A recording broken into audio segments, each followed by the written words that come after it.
আসি, সেই মিছিল নিয়ে যমুনার সামনে দিয়ে মিছিল দিয়ে আসি এবং আমরা তখন চ্যালেঞ্জ করেছিলাম তার বুকের পাঠা আসতে সামনে এসে দাঁড়াও, আমরা যমুনার সামনে দিয়ে মিছিল দিয়ে যাব।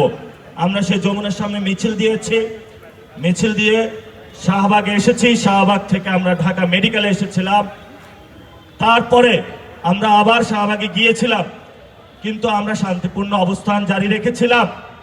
সেখানে পুলিশ এসে আবার বিভৎসভাবে সাউন্ড গ্রেনেড নিক্ষেপ করেছে, দোকানদারদের উপরে তারা হামলা চালিয়েছে।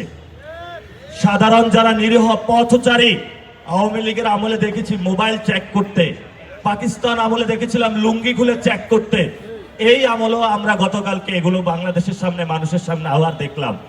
ধিক্কার এই সরকারের প্রতি, ধিক্কার এই প্রশাসনের প্রতি, ধিক্কার যারা এই বিভৎস অবস্থার মধ্যে চুপ থেকেছে এবং এই চুপ থেকে মৌন সম্মতির মাধ্যমে ইনকিলাব মঞ্চের যারা কর্মী ভাইরা আছে, যারা রাজপথে নেমে এসেছিল, অন্যান্য সাধারণ মানুষ, তাদেরকে একটি কিলিং জোনে ঠেলে দিচ্ছে।